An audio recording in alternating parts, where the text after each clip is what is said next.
বন্ধুরা আমার, বাবাজিরা আমার,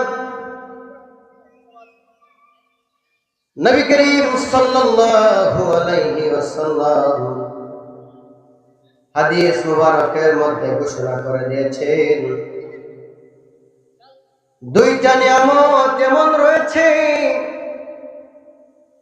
আল্লাহ পাক রব্বুল আলামিন বান্দাকে এমন দুইটা নিয়ামত দান করছেন যে নিয়ামত গুলোর ব্যাপারে মানুষ উদাসীন থাকে, মানুষকে ধোঁকা দিয়ে দেয়। এর মধ্যে একটা হলো আসিহাত, সুস্থতা, আর একটা হলো ওয়াল ফারাগ, আমার নবী বলেন আরেকটা হলো অবসর সময়।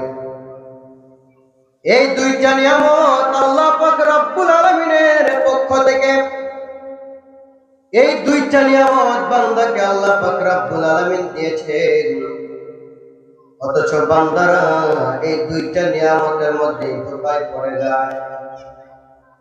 সুস্থতা আল্লাহ পাক রব্বুল আলামিনের একটা নিয়ামত, সুস্থ থাকা অবস্থায় মানুষ ধোঁকার মধ্যে পড়ে কত রকম নাফরমানির মধ্যে পড়ে যায়, কত রকম নাফরমানির মধ্যে পড়ে যায়, শক্তির জুড়ে কত অন্যায় কাজে লিপ্ত হয়ে যায়।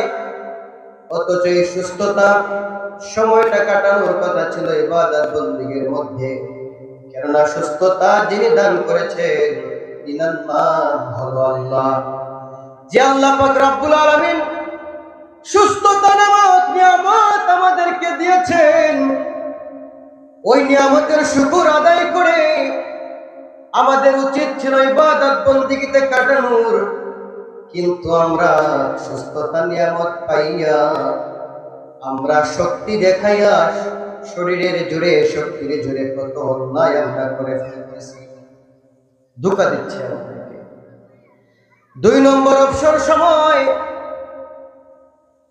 এই যে বিগত 1 বছর আপনি কত অবসর সময় পেয়েছেন, এই অবসর সময়গুলো ভেবে দেখুন, জানুয়ারি থেকে ডিসেম্বর মাস পর্যন্ত আল্লাহ পাক রব্বুল আলামিন আপনাকে কত অবসর সময় দান করছিলেন।